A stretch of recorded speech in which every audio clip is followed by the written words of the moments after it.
नमस्कार। सदीनामा रोजाना बुलेटिन पत्रिका की ओर से आप सभी का बहुत बहुत स्वागत है। मैं सुदेशना सामंत प्रस्तुत हूँ आज का संपादकीय लेकर, जिसका शीर्षक है मैं माल नहीं महिला हूँ, आज भी माल और मानसिकता का सवाल, जिसे लिखा है हमारे अतिथि संपादक श्री राकेश अचल जी ने। तो आइए सुनते हैं वे क्या कहना चाहते हैं। तमाम बड़ी खबरों के बीच एक छोटी लेकिन महत्वपूर्ण खबर यह है कि मुंबई के मुंबादेवी सीट से शिवसेना के उम्मीदवार साइना एनसी ने शिवसेना सांसद अरविंद सावंत के खिलाफ एफआईआर दर्ज कराई है। सावंत ने शिवसेना उम्मीदवार के लिए इंपोर्टेड माल शब्द का इस्तेमाल किया है, जिससे भारी विवाद खड़ा हो गया है। उन्होंने कहा है कि मैं माल नहीं हूं, मैं महिला हूं। उद्धव ठाकरे चुप हैं, नाना पटोले चुप हैं, लेकिन मुंबई की महिलाएं चुप नहीं रहेंगी। सवाल साइना एनसी का नहीं, बल्कि राजनीति में काम करने वाली उन तमाम महिलाओं का भी है जो आजादी के 77 साल बाद भी महिला नहीं बन पाई है। उन्हें आज भी माल समझा जाता है। साइना एनसी के खिलाफ की गई इस अशोभनीय टिप्पणी पर देश की तमाम महिलाओं को जाग जाना चाहिए।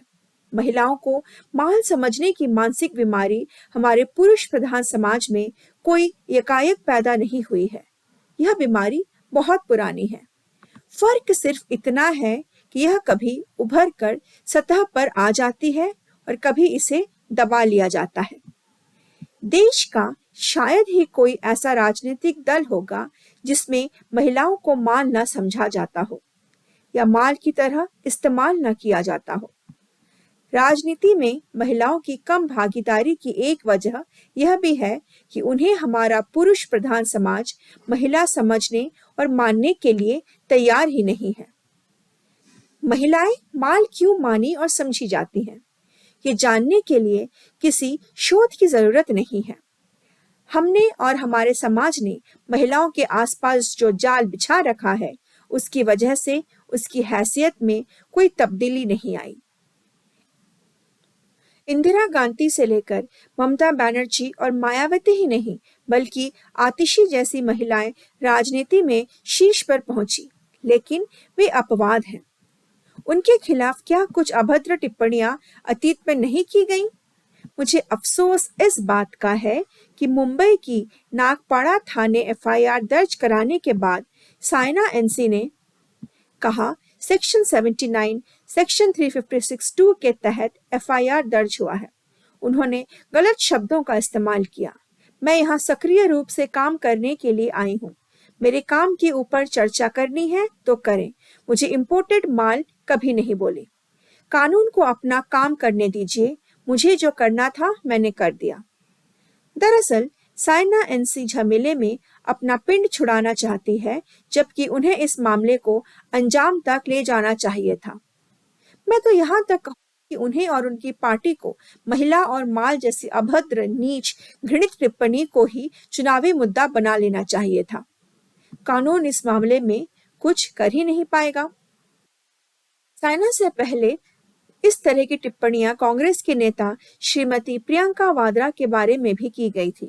ये टिप्पणियां तब सामने आई जब कांग्रेस ने प्रियंका को वायनाड से लोकसभा उपचुनाव में अपना प्रत्याशी बनाया। महिलाओं को यदि माल न समझा जाता तो क्या आप कल्पना कर सकते हैं कि हमारी नेता महिलाओं को जर्सी गाय, 1 करोड़ की बारवाला या राक्षसी जैसे संबोधन सड़क से लेकर संसद तक दे सकते थे।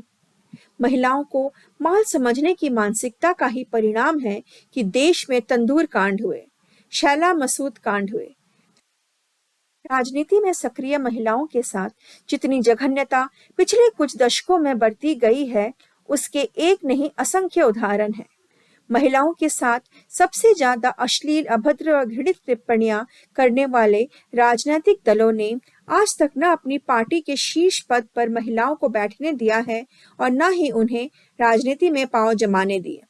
राजस्थान की पूर्व मुख्यमंत्री वसुंधरा राजे सिंधिया इसका ज्वलंत उदाहरण है।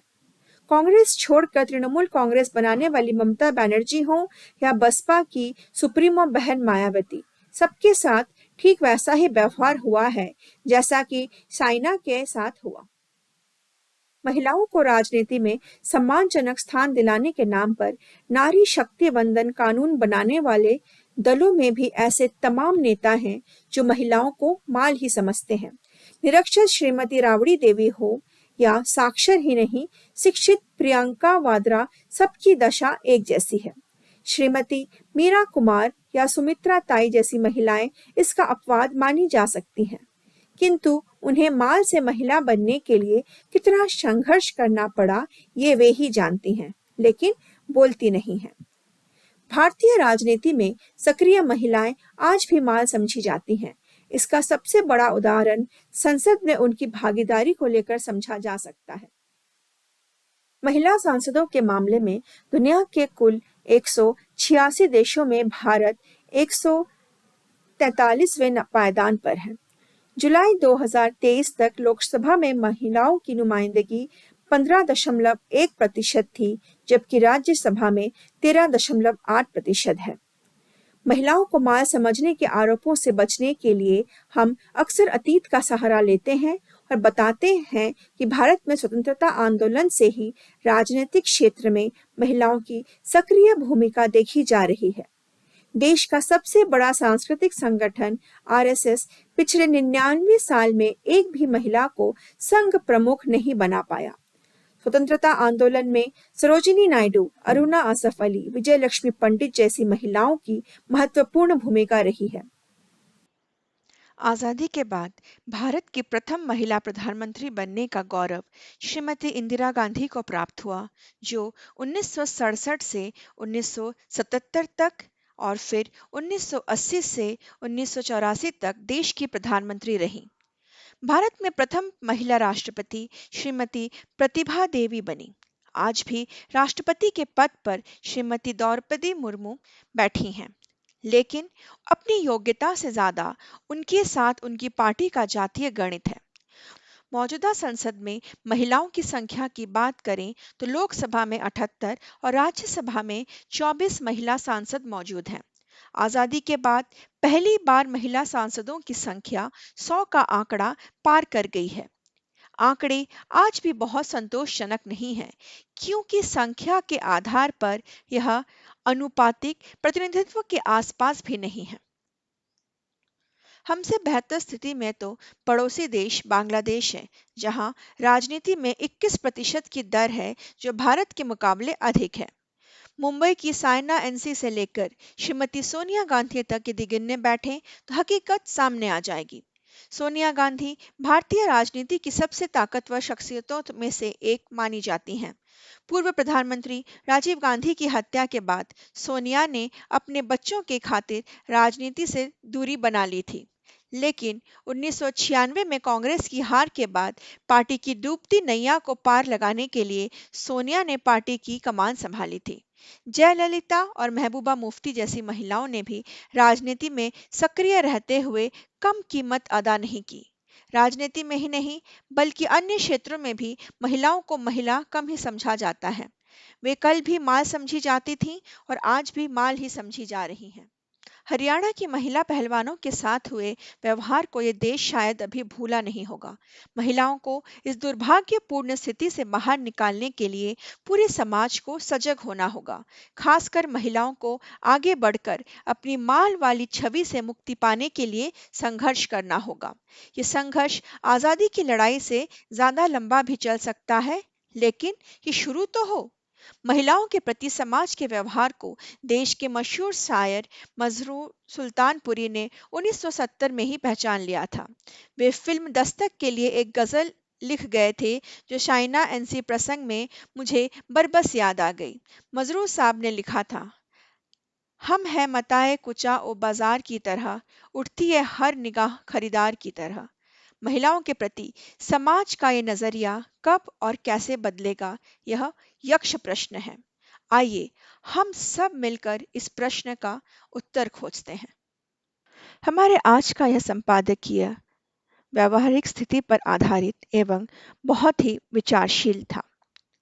आशा करती हूँ आप इस पर विचार अवश्य करेंगे। तो अगली बार फिर मिलती हूँ एक नए संपादकीय के साथ। तब तक आशा करती हूँ आप सभी सुरक्षित रहें, कुशल रहें। धन्यवाद।